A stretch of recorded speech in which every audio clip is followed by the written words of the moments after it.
Welcome to The Dating Lab, the podcast that makes midlife dating simpler, saner, and maybe, hopefully, a little less overwhelming.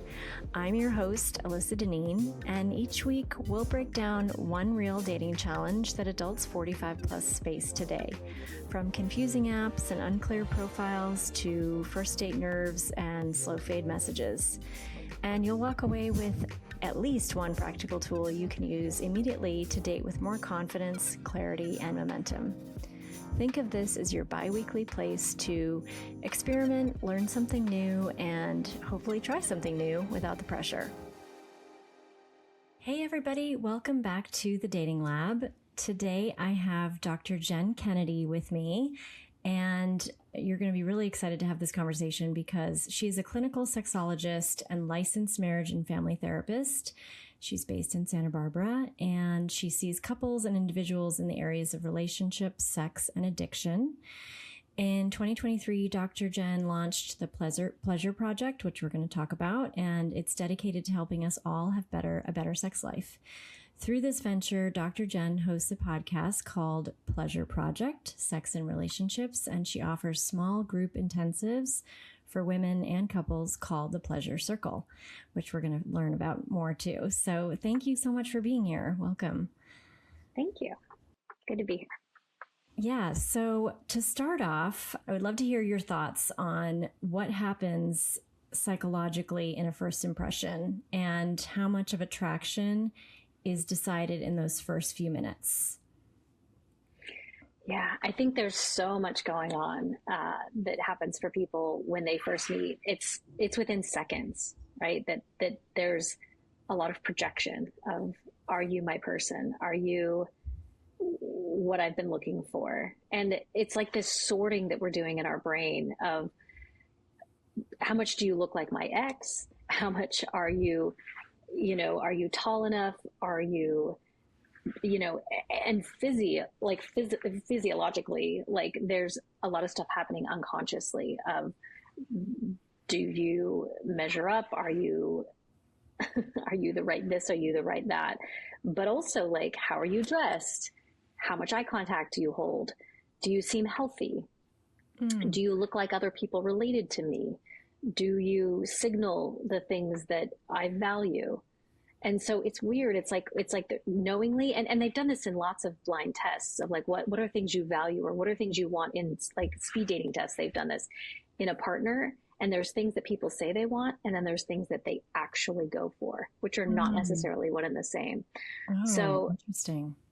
Yeah, it's like, that's why it's always interesting too, when people have conversations with others via text or through letters or something like that before they actually meet, versus seeing each other across like a room at a cocktail party or in a bar situation where you see each other and you're just literally looking face to face, engaging physical traits. I think that there's so much dismissal and like the swiping culture of like, facial structure. Yes. Nope.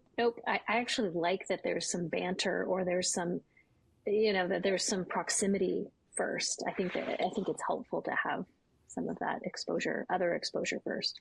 If you meet in person in real life, is that what you mean? Or you're having exposure to like more of their, like, say, your mother and my mother tell each other about us. And then it's like, we meet through like this shared history, something like that. Like there's this other information that happens, or, there's a mounting interest in how we meet versus just, we see each other, we size each other up, and then we decide, Right. I think there's a tendency to dismiss much quicker than if there's some history, if there's some mounting interest, if there's been some banter, some letters is so old fashioned, but you know what I mean? Some sort of intellectual engagement. Yeah. But that's harder and harder to do.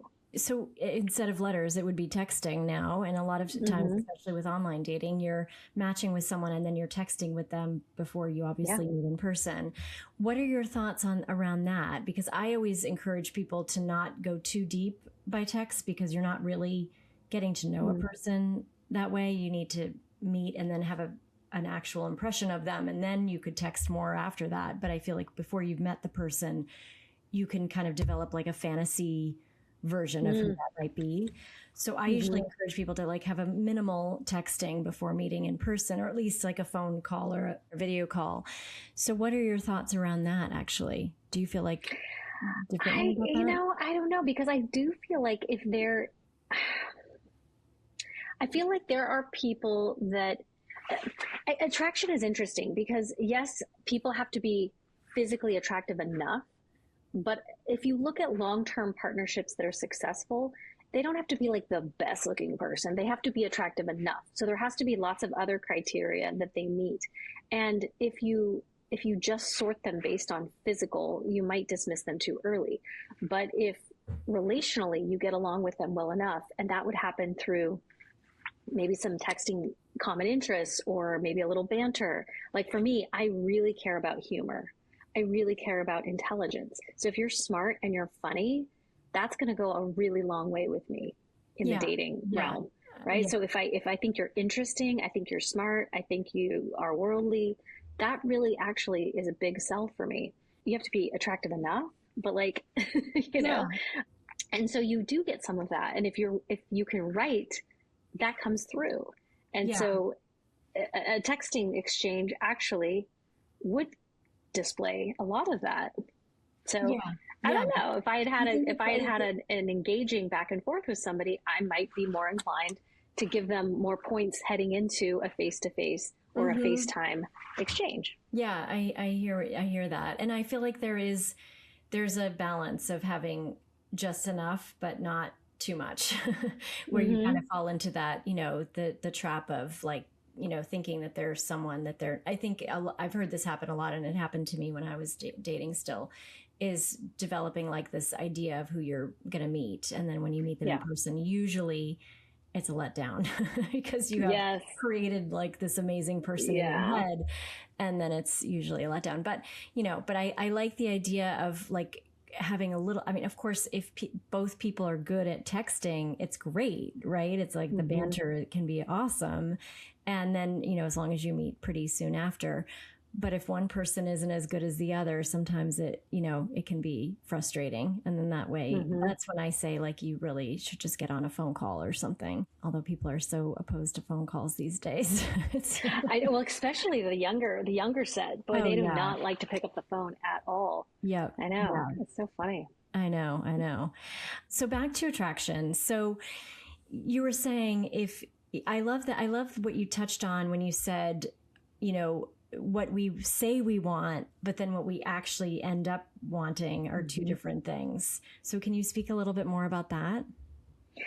Yeah, I think sometimes when you ask somebody what they want, they feel like they should want certain things. You know, there's more like aspirational wants, but if they're really honest with themselves, there's something in them that's like, no, I need him to be 6 feet tall, or I need him to make a certain amount of money, or I need him to have gone to a certain level of school, or there's something in there that they're not actually saying that they're sort of searching for, or vibrationally searching for. And they know it when they see it or they feel it, or there's something that they're trying to heal actually. And so if you look at it like relational history, you see a repetition that happens where you're like, oh my gosh, she's doing the same thing, or he's doing the same thing. He's dating the same type of girl again. And it's like, wait, we've seen this movie before. And it's because they're sort of in a loop, because they unconsciously are drawn to the same narrative. And so I definitely see that tendency. And I don't know how aware we are to it, but sometimes that's just because that's what was modeled for us growing up. And so we're so used to it. And unconsciously, even though we say we're drawn to this or we value this, we actually tend to go towards that. Yeah.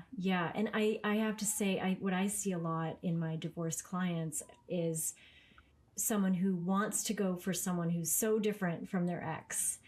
And then they end up going for people that are exactly like their ex. Yeah. They may be in a slightly different package, but the same, same issues. So I think it takes a lot of self-awareness to avoid that, or a lot of therapy, frankly. But I think I think it's so common. So how can people try to, I know this is so hard to answer, but how could people take steps to avoid that, I guess? Yeah, I think, well, awareness of the pattern. Mm-hmm. And it's tricky because trying to force yourself to be attracted to something that you are not is hard, right? Because it's just not there. Mm-hmm. But also being attracted to someone healthy sometimes is not that interesting when you're used to drama. Yes. So, you have to be willing to also get off the drama train and go towards somebody who maybe seems a little more even and maybe a little quieter in terms of their energy. Mm-hmm. But trying something that's just a little bit different. Right. I actually, when I first started dating after my divorce, or when I was separated, my ex was a narcissist. Actually, I know everybody says that now, but he actually was. Mm-hmm. And so I was really trying to be aware of what I was going for going forward. And I went for someone who was like so drama free, so like flat. Like, do you have a pulse? Yeah. Yes, exactly. And it was almost like I went to the opposite extreme where I was like a few months in, I was like, oh boy, I think maybe I'm bored. I think this is actually like, I went a little too far. And it was, and even friends of mine were like, are you sure? Are you sure? Maybe you're just like self-sabotaging and maybe it's actually somebody really great. And I'm like, no, I think I gave it a fair shot. But I think it was hard for me to recognize, okay, what, trying to find the qualities that are not like my ex, but also trying to, still find qualities that are interesting to me. So it was like finding that balance again. Yeah. Yeah. I think it's, this is not an exact comparison, but like literally when my cat passed away, I go to the pound and I'm like, oh, that kitty looks just like my old kitty. And I literally get the same kitty. I feel like people do that with their dating. They're like, oh, striped gray kitty. Boop, bring it home, right? Yeah, Don't do that. Don't do that. Yes, that kitty didn't work out for you. Get a different kitty. Like you can do that with your cat. Don't do that with your partner. Like, yeah. There's a reason that doesn't work out. Don't do that with your spouse. Yeah, that's so good. Okay, so if someone feels instant spark, how can they tell whether that's real compatibility or just excitement or, initial, I don't know, activation? Yeah. It feels so good. You want it to continue. It's like, oh, literally, it's like chemicals rushing through your body and it's going to last for a while. So ride it out, be there, but like also notice you're interviewing them kind of in a way, and it's going to take a while to really tell. And you don't know them. You don't know somebody for, I would say probably 6 months at least. So you have to go through some like milestones of life with them. That looks like meeting their family. That looks like meeting their friend. Their friends are really telling, like who surrounds them. Do they have quality friends that they've known for a while? Do they act normal with their friends? Like, do they act the same with their friends as they do with you? Yes. Do they seem to have balance? Like, can they spend time with both of you? Can you travel together? Yeah. You want to see them through some kind of stressful situations, maybe the holidays, and see how they behave. Like, can they have balance? Do they have work-life balance? That type of thing. Because everything's sort of in a bubble in the beginning, and you have a little cloud around you too, and you're not seeing things clearly. And so even though the energy is good and the sex might be off the hook, you've got to get back to life. And you can't gauge that when you're in limerence, which is that early stage of like 6 months to 18 months, where you're literally flushed with chemicals and you're just like, this is amazing. This is what tricks people into marriage and like pregnancy, because you're just like, oh, like, don't hold your breath. Just like, you have to ride it through and enjoy it, but you can't bottle it. That's really good advice, though. I mean, knowing, first of all, that you really can't know someone fully until around 6 months or more, but also just those kind of milestone type things, like you said, like traveling together, meeting their family, meeting their children, maybe, all of those. How do they act in front of their friends? Exactly. It's like, I think those things are so important. I think that people do get too excited and they want to just go with that initial, excitement. And then if you're not actually compatible in life, then that's, that's really Yeah. where you really If you're in your little bubble and it feels good, great. But like, there's a larger life, hopefully, that you both have that needs some, like bringing together. And so that's going to require some consideration. Yeah, that's great. In my coaching, we talk a lot about chemistry and not to just look for chemistry, because chemistry, it can be great, but it also is not really an indicator of much, because you can have great chemistry with someone who's not ultimately going to be a good partner for you. So I talk a lot about like getting to know someone, and then a lot of times, often, most of the time, I feel like chemistry builds up later. It can develop. So what sustains long-term attraction after the initial spark fades, in your opinion? Yeah, that is like the $1,000,000 question. Honestly, I've got these couples that have been together for 20, 30, 40 years, because most of the people I see are older couples, and they are remembering back to that thing we just talked about, that limerence early. And they're like, well, how do we get back to that? And so trying to figure out, how do we stay attracted to each other? And, it's both an individual job and it's a relational job. So I would say they have to be taking care of themselves as individuals, doing things they enjoy. Ideally they're happy in their own lives, be it their careers or their friendships or, their individual silos, but also they're reinvesting in the relational piece. So there's the psychological and the interpersonal. They are going on dates. Because their individual lives are rich, they're bringing that back to the relationship.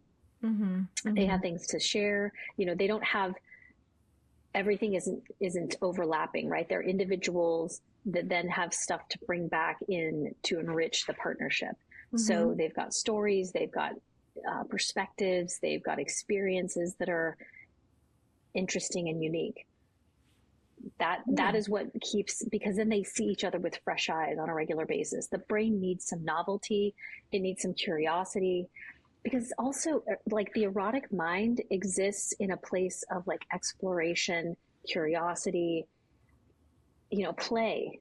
That's where that sort of desire occurs later on. Like early on, you're just like, ooh, like I just want this thing because it's new. Yeah. But later on, it's more an extension of like, I feel close to you. I want to explore, but also kind of closeness.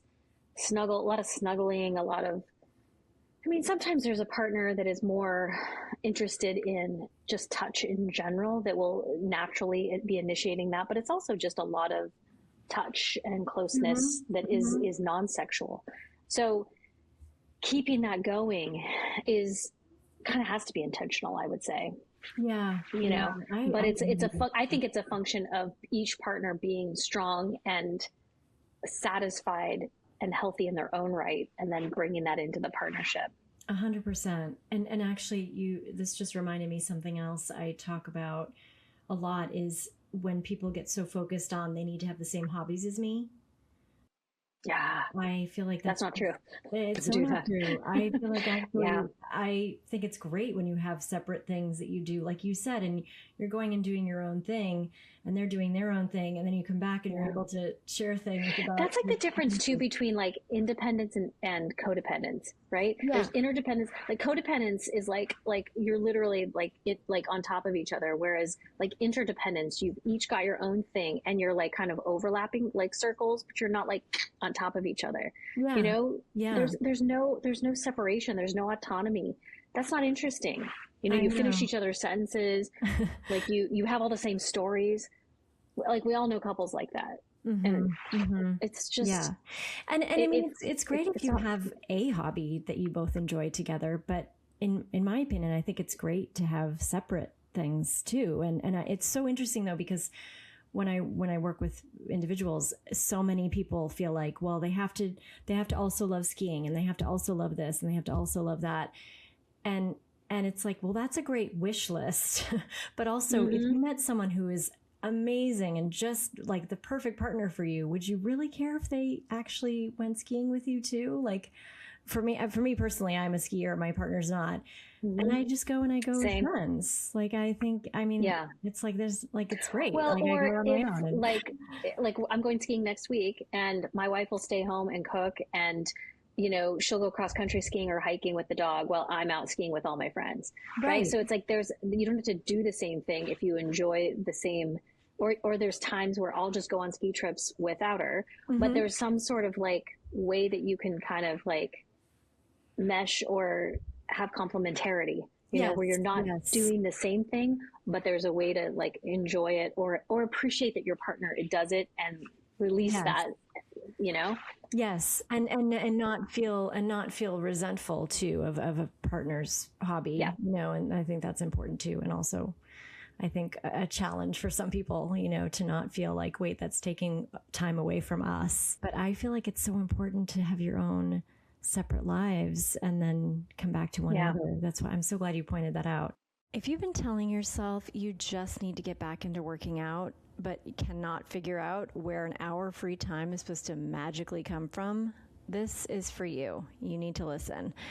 My friend Carly Fouth, founder of Fit Fun Carly and the Fit in Fitness Method, and also a guest on this podcast, created something called the 15-Minute Club. And it's exactly what it sounds like. It's a 6-week program built around short, effective workouts and the mindset that helps you build strength, feel better in your body, and stay consistent without rearranging your entire life. This isn't about crushing yourself at the gym. It's about smart movement, encouragement, and a plan that actually fits into real schedules. Whether you're juggling work, family, recovery, or just feeling stuck, you get live coaching, on-demand workouts, and a supportive community to keep you going. All designed around that idea that 15 minutes truly matters. The next session starts April 6th, and to join the waitlist, head to www.fitfuncharly.com/the15minute club, and early birds receive $20 off. So check it out. Okay, let's talk about style and presentation, because as you know, that's my specialty. But as a psychologist, how does the way someone dresses or carries themselves impact attraction beyond just aesthetics? Well, I think there's a combination. I think that's how you feel when you are put together. I think that there's definitely a confidence that instills in the person when when you feel put together. I imagine you emit some confidence, and it's a sense of deserving. It's a sense of like, I'm embodied in this, like I made an effort, and there's an expectancy that's happening in terms of who I draw in. It's sort of like I care for myself, and that's an extension of like how I put myself together, clothing wise, or, all of it. And so that's signaling what I feel like I am worth. And that's also going to affect who I draw into me. Yeah. Yeah. Right. I think it's both. Yeah. Yeah. I agree with you 100%. And I do feel like it's more than just the confidence it gives you when you feel like you look good. You obviously exude that confidence.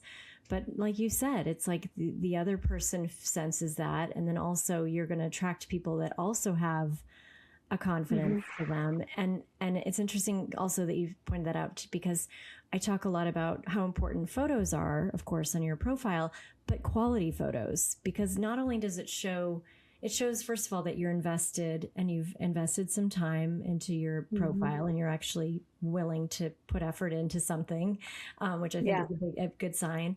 And I feel like so then it shows other people, and then the people that also are willing to put in that effort and time into something like that are attracted to you. You know what I mean? I feel like that's when you attract the high quality people too, because they're also putting in that quality effort, and I feel like it's so important for photos, for how you present yourself. Yeah. For all of that. I think it's so important. And they shouldn't be like photos that don't look like you at all, that were from like 20 Yes. years ago. Definitely, But definitely 1,000%. They should be authentic, yeah, and not retouched and not filters and all of that. Of course, yeah, yeah. It happens a lot, unfortunately, in our age group that people try to use old photos and and yeah, which is silly, right? Because the thing is, as I soon as you're with know, somebody, you know what they look like, you I know that know, it's not true.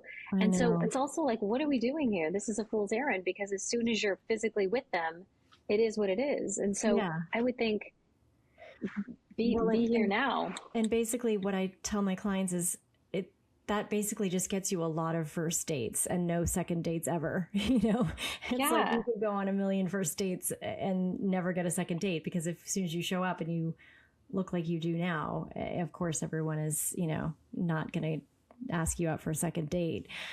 Which I would think would be really hard in its own way. It'd be I- reinforcing of like the confidence below. A I'd hundred rather, percent, 100%. right? It's like, what? Yeah, it's like, and then the person wonders, yeah, then they're like, oh, is something's Mhm. wrong with Yeah. me? Nobody ever Yeah. wants to go out with me again. And it's like, no, it's because you're 10 years older than those photos. So, Right. but yeah. So, another related to that, in my work, I see people underestimate how much showing up thoughtfully impacts dynamic. So, what do you see clinically in that way? Like, how, people can underestimate like the power of showing up in that way? Yeah. I find that it's interesting because people often come to my office, by the time they get there.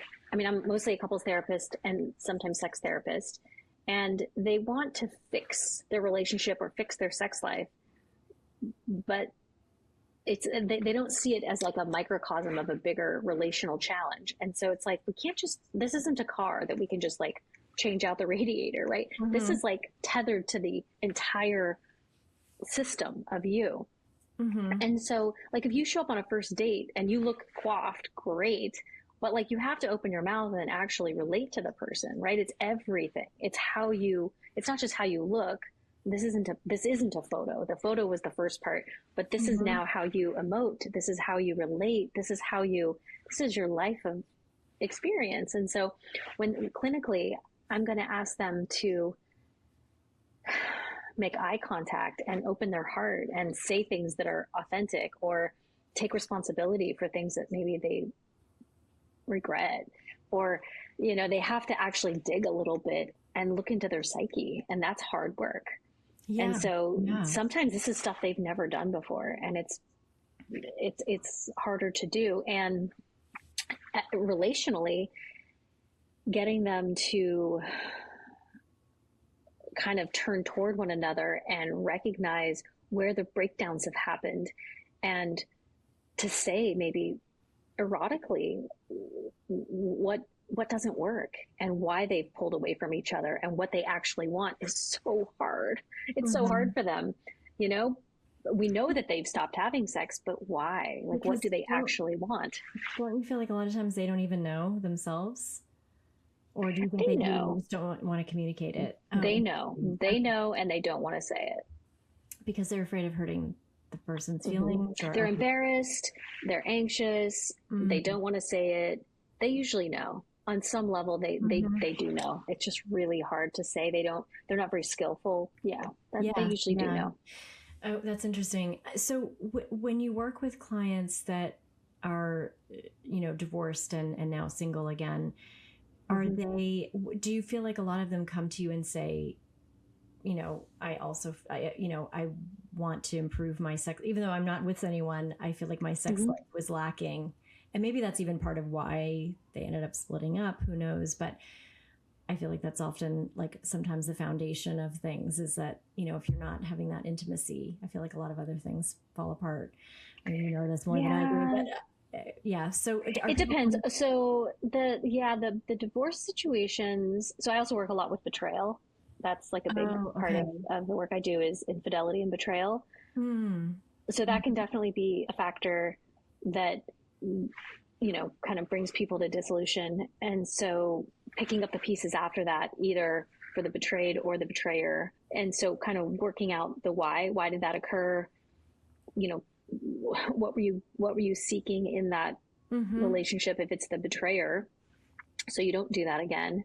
You know, what's in that, and kind of unpacking it and cleaning that up. If it's the person who is, you know, in the betrayed seat, you know, just usually they take on a lot of that and just feel really inadequate, which it's often almost always not about them, but they just feel really inadequate a lot of times. Sexually, they feel very undesired. They feel like there's something wrong with them when usually it wasn't about them. Yeah. So it's interesting because I do have a lot of female partners who are 50s to early 60s, who are empty nesters, who are single again, who are back on the dating scene, and they're just like, oh, it's rough to get back out there at that age. And a lot of these men want younger partners, and they're just like, oh my gosh, how do I do this? You know, how do I go back out there? I just want to say something in to comment on that, because I think that is obviously, that is a thing 100%. And I'm not discounting that, but oftentimes a lot of women in our age group feel like that's happening, even though maybe it's not. There are plenty of men. I work with a lot of men too, who are in their 50s and 60s, and they're not all looking for someone 20 years, 30 years younger. And for various reasons, I think it gets into women's heads that that's what's happening. And then it's hard not to go down that negativity spiral of like, oh, they're all just going for 25-year-olds or 35-year-olds, whatever. I'm never going to find anyone because they're all going for younger women. I actually don't believe that. I actually feel like there's plenty of men out there that want someone around their same age, maybe 5 years younger, sure, but definitely not like the you know. I feel like it's not a myth, but it's something that's been blown way up, and so I feel like women feel like that's what's happening. But anyway, I just wanted to comment on that because maybe that can be helpful for your clients who are going through that. Yeah. But actually, I know from firsthand experience that there are plenty of men that actually specifically don't want that. Maybe they even tried that and they realize, oh, actually, I have nothing in common. And I guess the other thing that's kind of a myth too is I feel like a lot of these women have been labeled as low desire, and they aren't necessarily actually low desire. They didn't like the sex they were having in the relationship they were in. And if they were when they do have good sex, or when they are in a sexual relationship that is satisfying to them, they're actually willing participants. Right. So it's not that they don't like sex. They didn't like the sex they were having. Yeah. So I also want to like do that little caveat. Agreed. Agreed. So 1,000%. If they're newly dating people that are, you know, better partners, then sometimes they are quite different. Yeah. And I think a lot of women discover that once they start dating and having sex again with new partners, they're like, oh, wait a minute, I actually do like sex. And I feel like they've been under the impression, whether their partner had told them that they didn't, or they just, you know, convinced themselves. Or there was lingering resentment or frustration or distancing that had begun to set in. Yeah. And actually, it's interesting because I just heard recently too that, you know, so many of us are also told in this age group that, you know, we're going through menopause or perimenopause and you lose your libido, or your libido goes way down.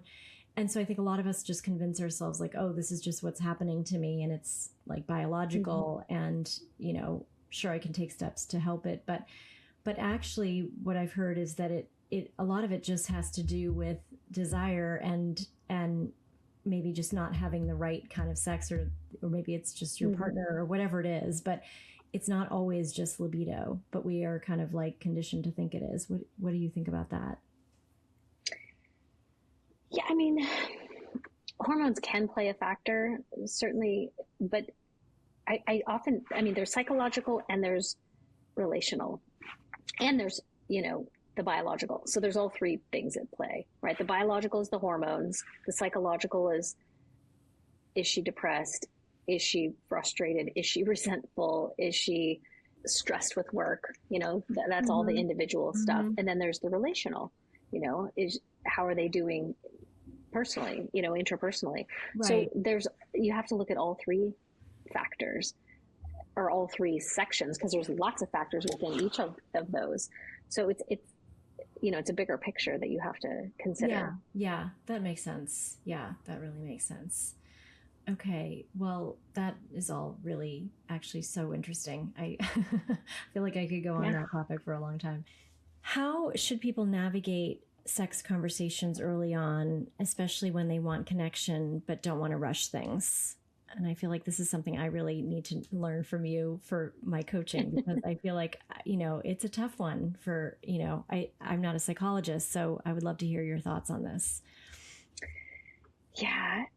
You know, it feels so exciting, and we've all been there before. And so it can really be a rushed situation, and yet lingering in it and slowing it down and savoring it can be so delicious. Mm-hmm. And it's like a meal. It's like a really great meal, right? What if you take it slowly and you really bring your senses in, it's going to be so much better. Mm-hmm. Mm-hmm. And treat it like a mindfulness exercise. It's going to be Yeah. so much better. You can finish a meal in 2 minutes, or you can finish a meal in 30 minutes, Yeah. right? But if the journey is the destination, it's going to be so much better, Yeah. you know? Yeah. That's such good advice. That is such good advice. Yeah. I think, and also just the more you're developing relationships, in other words, like even just like a friendship, I feel like Mm-hmm. then it can be even better, because then you even know each other a little bit better too. And all of this is, there's all this nonverbal permission giving that's happening, right? Like, can I touch you this way? Do you respond to me? I'm learning your body as you are, tight, light, caressive touch, that type of thing. It's so exciting. And if you remember back to early exploratory touch as a teenager and how everything felt electric, it can go back there if you slow it down, right? If Mm, it's not, I mm, oftentimes assign couples who haven't had sex in a long time sensate focus, which is like old school 1950s.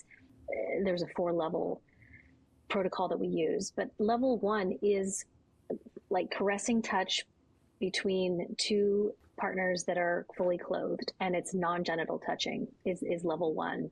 mm-hmm. And the purpose of that is to recognize that there are erotic zones all over the body.